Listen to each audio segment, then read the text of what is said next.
Bismillahirrahmanirrahim. Assalamu alaikum. This is Khuda Bakhshing Orjo. Today I am going to present Bloom's taxonomy. This presentation is assigned to me by Sir Dr. Amjad Ali Arai. I will talk to you people about 3 domains of learning of Bloom's taxonomy. First of all, I will discuss introduction. Bloom's taxonomy, Benjamin Samuel Bloom 1956 में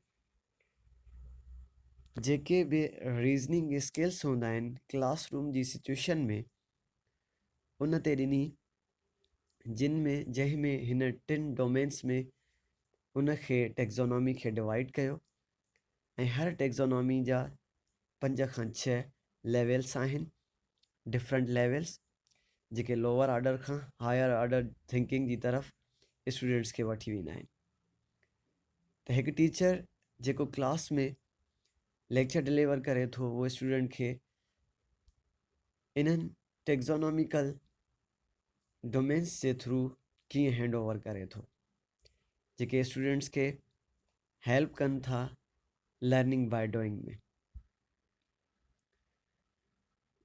Benjamin Samuel Bloom जेको आहे सो American educational psychologist हुयो उन जूं ॿियूं बि कंट्रीब्यूशन्स हुयूं पर हिते मां क्लासिफिकेशन ऑफ एजुकेशनल ऑब्जेक्टिव्स मतलब ब्लूम्स टेक्ज़ोनॉमी 3 डोमेन्स ऑफ लर्निंग ते ॻाल्हाईंदमि त 3 डोमेन्स ऑफ लर्निंग जेके आहिनि जिन में सभ खां पहिरियां कॉग्नेटिव डोमेन आहे जेको टोटली असांजी मेंटल स्किल्स सां असांजी नॉलेज सां रिलेटेड आहे नंबर ॿियो जेको आहे साइकोमोटर डोमेन जेको असांजी फिज़िकल स्किल्स सां रिलेटेड आहे ऐं नंबर 3 अफेक्टिव डोमेन जेको असांजी फीलिंग असांजे इमोशन्स सां असांजे एटीट्यूड सां रिलेटेड आहे जंहिंमें असांजा सारोस हैप्पीनेस इहे सभु अची विया त हिते 3 डोमेन्स आहिनि 3 एराज़ आहिनि ब्लूम्स टेक्ज़ोनॉमी जा ऐं हर डोमेन खे सब डोमेन्स में डिवाइड कयो वियो आहे सभ खां पहिरियां कॉग्नेटिव डोमेन 6 पार्ट्स में उनखे डिवाइड कयो वियो आहे knowledge comprehension application analysis synthesis evolution psychomotor domain जंहिंमें reflex movements basic fundamental movements perceptual abilities physical abilities skilled movements non discursive movements number 3 affective domain जिनजा sub parts sub domains receiving responding valuing organization and characterization okay now come to forward first of all cognitive domain जो first subdomain sub era knowledge Bloom's taxonomy जी knowledge जे मुताबिक़ उन जी ॼाण जे मुताबिक़ जेके बि क्वेश्चन्स स्टूडेंट्स प्रीवियस नॉलेज खां गेन कंदा आहिनि उन जी ॼाण हुजणु पोइ उहा कंहिं तारीख़ सां रिलेटेड हुजे कंहिं जंग सां रिलेटेड हुजे या कंहिं बि शइ जी ॼाण सां इल्म सां रिलेटेड हुजे उनखे नॉलेज चइबो आहे जंहिंसां उन स्टूडेंट उन शागिर्द जे ज़हन में एक्सपीरियंस जेके आहिनि शयूं आइडियाज़ लर्न थियल हुजनि जिन में फॉर एग्ज़ाम्पल स्टूडेंट का बि शइ ॿुधाईंदा आहिनि लिस्ट कंदा आहिनि या लेबल कंदा आहिनि या उन जा नेम्स ॾींदा आहिनि उहा शइ उन में अची वेंदी आहे कॉग्नेटिव डोमेन जे नॉलेज में नंबर 2 कॉम्प्रिहेंशन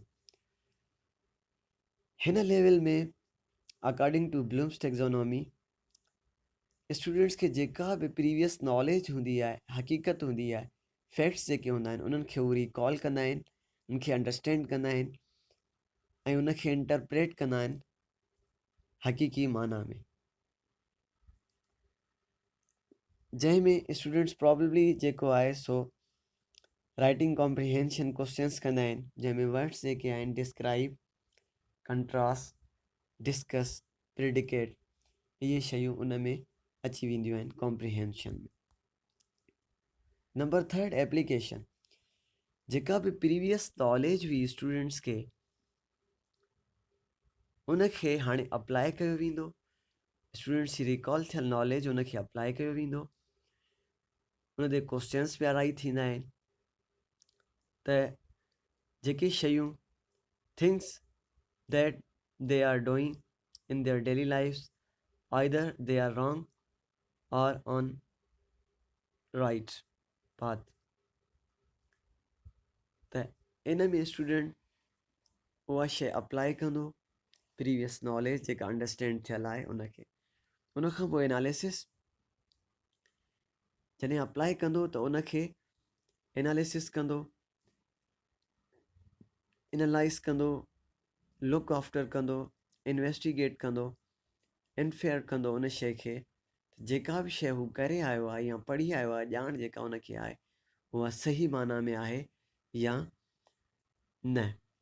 त उन ते जेका बि उनजी एनालिसिस हूंदी उहो पार्ट आहे सब डोमेन में एनालिसिस में। उनखां पोइ सेंथेसिस में हिकु स्टूडेंट जेको आहे सो जेका बि न्यू प्रोडक्ट हूंदी उन जे बारे में सिंथेसाइज़ कंदो, इमेजिन कंदो, उनखे इन्वेंट कंदो, कंपोज़ कंदो, उन शइ खे एनालाइज़ थियल खे वरी कंपोज़ करे हिकु न्यू शइ ठाहिण जी कोशिशि कंदो। उनखां पोइ एवोल्यूशन, जेका बि शइ पहिरियां नॉलेज में हुई पोइ उन ते अंडरस्टैंडिंग, उनखे रिकॉल करण खां पोइ उनखे एनालाइज़ कयो वियो, उनखां पोइ उनखे अप्लाई कयो वियो, उनखां पोइ synthesize, now come towards evolution, final judgement. इन जी में जेका बि हिस्ट्री हूंदी, जेके बि फैक्ट्स हूंदा उन्हनि खे जज करणु, उन ते डिबेट करणु, आइदर इन पॉजिटिव वे और इन नेगेटिव वे। त इहा शइ एवोल्यूशन में अची वेंदी। हिकु ॿी पॉइंट हिते मां एड कई आहे क्रिएटिंग, जेका 2001 में ब्लूम्स टेक्सोनॉमी रिवाइज़ थी, उन में एड कई वई हुई, जंहिंमें इहो आहे त एवोल्यूशन खां पोइ बि हिकु स्टेप आहे क्रिएशन, इनोवेशन। इलाही सारा स्टूडेंट्स हूंदा आहिनि, they are keen to learn things more and more. उन हवाले सां उहे क्रिएटिव माइंड हूंदा आहिनि, हिकु नई शइ इनोवेट करणु चाहींदा आहिनि, putting information together in an innovative वे, हिकु नई शइ क्रिएट करण जी कोशिशि कंदा आहिनि। नंबर 2 डोमेन जेको आहे सो अफेक्टिव डोमेन आहे। अफेक्टिव डोमेन असांजे मैनर्स में जेके इमोशनली फीलिंग्स आहिनि, वैल्यूज़ आहिनि, एप्रिसिएशन आहे, एंथसिज़म्स आहिनि, मोटिवेशन्स आहिनि, असांजा एटीट्यूड्स आहिनि, उन सां रिलेटेड आहे। ऐं levels of learning in the affective domain में जेके शयूं अचनि थियूं उन में सभ खां पहिरियां रिसीविंग, त का बि शइ असां रिसीव कंदा आहियूं involves being aware of and willing to freely attend to a stimulus. असांखे स्टिमुलाई थींदी आहे, फील थींदी आहे, उनखां पोइ असां उनखे रिस्पॉन्ड कंदा आहियूं, एक्टिव पार्टिसिपेशन कंदा आहियूं उन में। उनखां पोइ वैल्यूइंग, ऑब्वियसली जंहिं शइ खे असां रिस्पॉन्ड कंदासीं उनखे वैल्यू बि ॾिबी आहे, असां उन ऑब्जेक्ट खे वैल्यू ॾींदासीं, काई बि शइ हूंदी उनखे प्रेफर कंदासीं। उनखां पोइ नंबर 4 कमिटमेंट, जंहिंमें 2 शयूं थियूं अची वञनि, organisation and characterisation. Involves building an internally consistent value system and freely living by it. उन में कंसिस्टेंसी सां रहणु, उनखे ऑर्गेनाइज़ करणु, वैल्यू ॾिनल शइ खे, ऐं उनखे पंहिंजे कैरेक्टर में, मतिलबु त उनखे एडॉप्ट करणु, कैरेक्टर में शामिलु करण खे कैरेक्टराइजेशन चइबो आहे अफेक्टिव डोमेन में। हिते तव्हां कुझु स्टेप्स ॾिसंदा, स्टेयर्स जे मुताबिक़ लोअर ऑर्डर खां हायर ऑर्डर जी थिंकिंग ॾिनल आहिनि, जंहिंमें सभ खां पहिरियों receiving, getting students attention, responding, encourage students to participate, valuing, help the students discuss new ideas, organization, help students solve problems, characterization, encourage students to transfer ideas to daily life। ये सब जेके आहिनि से माइंड जूं हायरार्कीज़ आहिनि, उनखे student teacher जे between मिलाई करे स्टेट ऑफ माइंड ठाहियो वेंदो। Number 3 and last one is psychomotor domain, जेको टोटली कंसर्न हूंदो आहे स्टूडेंट जी बॉडी मूविंग सां लर्निंग बाय डूइंग, जेको बि कमु कंदो आहे उन में जेका बि उन जी मूवमेंट्स थींदियूं आहिनि, डिस्कर्सिव मूवमेंट्स जेके आहिनि उन सां रिलेटेड आहे साइकोमोटर डोमेन, जंहिंमें असांजा मसल्स कमु कंदा आहिनि। पोइ उन में स्पोर्ट्स थी वई, ॿियूं बि इलाही सारियूं एक्टिविटीज़ थी वियूं, उहे उन में अची थियूं वञनि। Painting, pictures, printing. Levels of psychomotor domain, जंहिंमें सभ खां पहिरियां परसेप्शन आहे, सेट आहे, लोअर ऑर्डर खां हायर ऑर्डर जी तरफ़। गाइडेड रिस्पॉन्स आहे, मैकेनिज़म आहे, कॉम्प्लेक्स ओवर्ट रिस्पॉन्स आहे, एडॉप्टेशन आहे, ऑर्गेनाइजेशन आहे, ओरिजिनेशन आहे। हिते तव्हां स्टेट्स में सिंपल टू कॉम्प्लेक्स ऑर्डर में ॾिसी सघो था। पहिरियां परसेप्शन। परसेप्शन छा आहे?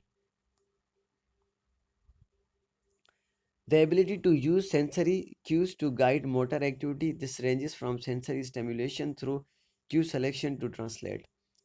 हुन में का बि शइ असां लिसन कंदा आहियूं, लुक आफ्टर कंदा आहियूं, उनखे मेयर कंदा आहियूं, ऑब्ज़र्व कंदा आहियूं, परसेप्ट कंदा आहियूं, असांजी परसेप्शन हुन ते हूंदी आहे। उन खां पोइ असां हुनखे सेट कंदा आहियूं। रेडीनेस टू एक्ट, हिकिड़ो मेंटली एंड फिज़िकली इन्वॉल्व करे उनखे एक्ट करणु, उनखे कंस्ट्रक्ट करणु, उनखे कॉपी कंदा आहियूं, मैनिपुलेट कंदा आहियूं, इमिटेट कंदा आहियूं। उनखां पोइ गाइडेड रिस्पॉन्स। गाइडेड रिस्पॉन्स में उनखे एक्शन खां पोइ, इमिटेशन खां पोइ उनखे ट्रायल में आंदो वेंदो आहे, परफॉर्मेंस ऐं प्रैक्टिस बेस में हैंडल करणु, रिलेट करणु, मैनिपुलेट करणु, कन्वर्ट करणु, यूज़ करणु, उन शइ खे असेंबल करणु।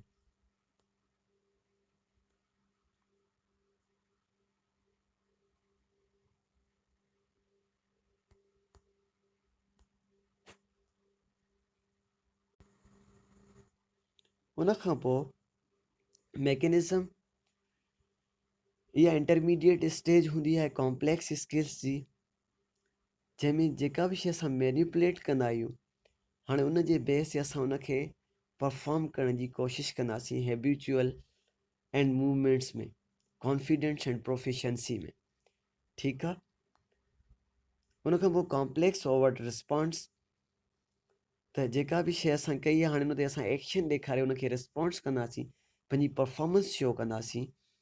जिते एग्ज़ाम्पल ॾिनल आहे हिते हिकिड़ो, त जॾहिं टेनिस खेॾींदड़ हिकु प्लेयर जॾहिं टेनिस जे मैदान में लहंदो आहे त उनखे ख़बर हूंदी आहे त जेका मां हिट कंदमि त उहो बॉल कहिड़ी एंगल में किथे पहुचंदो ऐं किथे मां गोल करे सघंदो, या हिकु फुटबॉलर जेको आहे सो किक करण महिल सम्झी सघंदो आहे त मूंखे गोल कीअं करणु खपे।